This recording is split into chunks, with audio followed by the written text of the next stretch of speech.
Christmas at Red Butte by Lucy Maud Montgomery. Of course Santa Claus will come, said Jimmy Martin confidently. Jimmy was 10, and at 10 it is easy to be confident. Why, he's got to come because it's Christmas Eve, and he always has come. You know that, twins. Yes, the twins knew it, and, cheered by Jimmy's superior wisdom, their doubts passed away. There had been one terrible moment when Theodora had sighed and told them they mustn't be too much disappointed if Santa Claus did not come this year, because the crops had been poor, and he mightn't have had enough presents to go around. That doesn't make any difference to Santa Claus, scoffed Jimmy. You know as well as I do, Theodora Prentice, that Santa Claus is rich whether the crops fail or not. They failed 3 years ago, before Father died, but Santa Claus came all the same. Probably you don't remember it, twins, 'cause you were too little, but I do. Of course he'll come, so don't you worry a mite. And he'll bring my skates and your dolls. He knows we're expecting them, Theodora, 'cause we wrote him a letter last week, and we threw it up the chimney.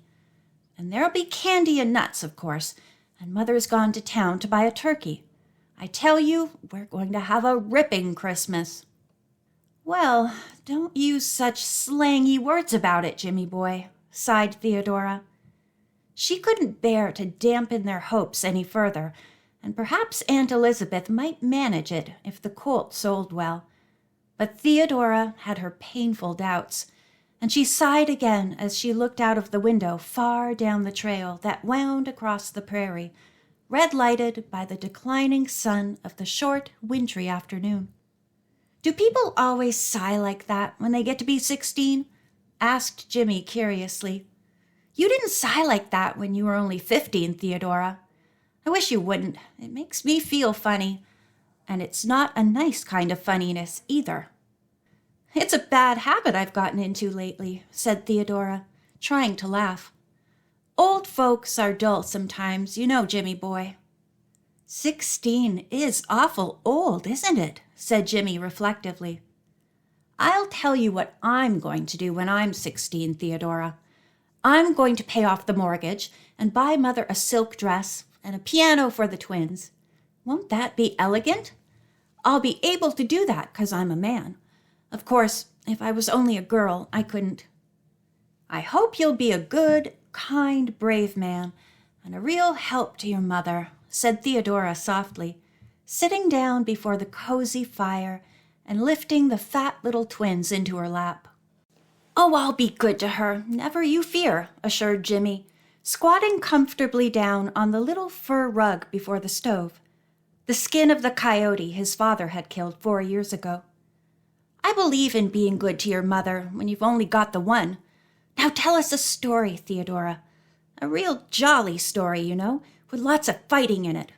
Only please don't kill anybody. I like to hear about fighting, but I like to have all the people come out alive. Theodora laughed and began a story about the Riel Rebellion of '85, a story which had the double merit of being true and exciting at the same time.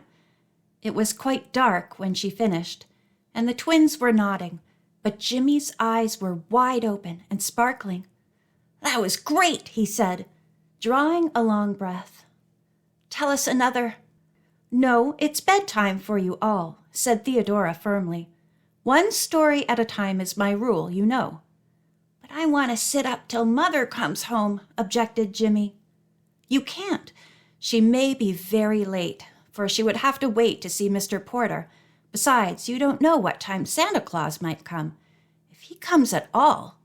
If he were to drive along and see you children up instead of being sound asleep in bed, he might go right on and never call at all. This argument was too much for Jimmy. All right, we'll go. But we have to hang up our stockings first. Twins, get yours. The twins toddled off in great excitement and brought back their Sunday stockings, which Jimmy proceeded to hang along the edge of the mantel shelf. This done, they all trooped obediently off to bed. Theodora gave another sigh and seated herself at the window, where she could watch the moonlit prairie for Mrs. Martin's homecoming and knit at the same time. I'm afraid that you will think from all the sighing Theodora was doing that she was a very melancholy and despondent young lady. You couldn't think anything more unlike the real Theodora. She was the jolliest, bravest girl of 16 in all Saskatchewan, as her shining brown eyes and rosy dimpled cheeks would have told you, and her sighs were not on her own account, but simply for fear the children were going to be disappointed. She knew that they would be almost heartbroken if Santa Claus did not come, and that this would hurt the patient, hard-working little mother more than all else. 5 years before this, Theodora had come to live with Uncle George and Aunt Elizabeth in the little log house at Red Butte. Her own mother had just died, and Theodora had only her big brother Donald left, and Donald had Klondike fever. The Martins were poor, but they had gladly made room for their little niece, and Theodora had lived there ever since, her aunt's right-hand girl and the beloved playmate of the children. They had been very happy until Uncle George's death 2 years before this Christmas Eve. But since then, there had been hard times in the little log house, and though Mrs. Martin and Theodora did their best, it was a woefully hard task to make both ends meet, especially this year when their crops had been poor. Theodora and her aunt had made every sacrifice possible for the children's sake, and at least Jimmy and the twins had not felt the pinch very severely yet. At 7, Mrs. Martin's bells jingled at the door, and Theodora flew out. "Go right in and get warm, Auntie," she said briskly. "I'll take Ned away and unharness him." "It's a bitterly cold night," said Mrs. Martin wearily. There was a note of discouragement in her voice that struck dismay to Theodora's heart. "I'm afraid it means no Christmas for the children tomorrow," she thought sadly as she led Ned away to the stable. When she returned to the kitchen, Mrs. Martin was sitting by the fire, her face in her chilled hand, sobbing convulsively. "Auntie! Oh, Auntie, don't!" exclaimed Theodora impulsively. It was such a rare thing to see her plucky, resolute little aunt in tears. "You're cold and tired. I'll have a nice cup of tea for you in a trice." "No, it isn't that," said Mrs. Martin brokenly. "It was seeing those stockings hanging there. Theodora, I couldn't get a thing for the children. Not a single thing. Mr. Porter would only give $40 to the colt, and when all the bills were paid, there was barely enough left for such necessaries as we must have. I suppose I ought to feel thankful I could get those. The thought of the children's disappointment tomorrow is more than I can bear. It would have been better to have told them long ago, but I kept building on getting more for the colt. Well, it's weak and foolish to give way like this. We'd better both take a cup of tea and go to bed. It will save fuel." When Theodora went up to her little room, her face was very thoughtful. She took a small box from her table and carried it to the window. In it was a very pretty little gold locket hung on a narrow blue ribbon. Theodora held it tenderly in her fingers and looked out over the moonlit prairie with a very sober face. Could she give up her dear locket? The locket Donald had given her just before he started for the Klondike? She had never thought she could do such a thing. It was almost the only thing she had to remind her of Donald. Handsome, merry, impulsive, warm-hearted Donald, who had gone away 4 years ago with a smile on his bonny face and splendid hope in his heart. "Here's a locket for you, gift o' God," he had said gaily. He had such a dear, loving habit of calling her by the beautiful meaning of her name. A lump came into Theodora's throat as she remembered it. "I couldn't afford a chain, too, but when I come back I'll bring you a rope of Klondike nuggets for it." Then he had gone away. For 2 years, letters had come from him regularly. Then he wrote that he had joined a prospecting party to a remote wilderness. After that was silence, deepening into anguish of suspense that finally ended in hopelessness. A rumor came that Donald Prentice was dead. None had returned from the expedition he had joined. Theodora had long given up all hope of ever seeing Donald again. Hence her locket was doubly dear to her. But Aunt Elizabeth had always been so good and loving and kind to her. Could she not make the sacrifice for her sake? Yes, she could and would. Theodora flung up her head with a gesture that meant decision. She took out of the locket the bits of hair, her mother's and Donald's, which it contained. Perhaps a tear or two fell as she did so, and then hastily donned her warmest cap and wraps. It was only 3 miles to Spencer. She could easily walk it in an hour, and, as it was Christmas Eve, the shops would be open late. She must walk, for Ned could not be taken out again, and the mare's foot was sore. Besides, Aunt Elizabeth must not know until it was done. As stealthily as if she were bound on some nefarious errand, Theodora slipped downstairs and out of the house. The next minute she was hurrying along the trail in the moonlight. The great dazzling prairie was around her, the mystery and splendor of the northern night all about her. It was very calm and cold, but Theodora walked so briskly that she kept warm. The trail from Red Butte to Spencer was a lonely one. Mr. Lurgan's house, halfway to town, was the only dwelling on it. When Theodora reached Spencer, she made her way at once to the only jewelry store the little town contained. Mr. Benson, its owner, had been a friend of her uncle's, and Theodora felt sure that he would buy her locket. Nevertheless, her heart beat quickly, and her breath came and went uncomfortably fast as she went in. Suppose he wouldn't buy it? Then there would be no Christmas for the children at Red Butte. "Good evening, Miss Theodora," said Mr. Benson briskly. "What can I do for you?" "I'm afraid I'm not a very welcome sort of customer, Mr. Benson," said Theodora with an uncertain smile. "I want to sell, not buy. Will you buy this locket?" Mr. Benson pursed up his lips, took up the locket, and examined it. "Well, I don't often buy second-hand stuff," he said, after some reflection. "But I don't mind obliging you, Miss Theodora. I'll give you $4 for this trinket." Theodora knew the locket had cost a great deal more than that, but $4 would get what she wanted, and she dared not ask for more. In a few minutes, the locket was in Mr. Benson's possession, and Theodora, with 4 crisp new bills in her purse, was hurrying to the toy store.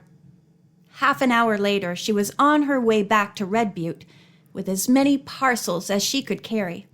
Jimmy's skates, 2 lovely dolls for the twins, packages of nuts and candy, and a nice plump turkey. Theodora beguiled her lonely tramp by picturing the children's joy in the morning. About 1/4 of a mile past Mr. Lurgan's house, the trail curved suddenly about a bluff of poplars. As Theodora rounded the turn, she halted in amazement. Almost at her feet, the body of a man was lying across the road. He was clad in a big fur coat and had a fur cap pulled well down over his forehead and ears. Almost all of him that could be seen was a full, bushy beard. Theodora had no idea who he was or where he had come from, but she realized that he was unconscious and that he would speedily freeze to death if help were not brought. The footprints of a horse galloping across the prairie suggested a fall and a runaway, but Theodora did not waste time in speculation. She ran back at full speed to Mr. Lurgan's and roused the household. In a few minutes, Mr. Lurgan and his son had hitched a horse to a wood sleigh and hurried down the trail to the unfortunate man. Theodora, knowing that her assistance was not needed and that she ought to get home as quickly as possible, went on her way as soon as she had seen the stranger in safekeeping.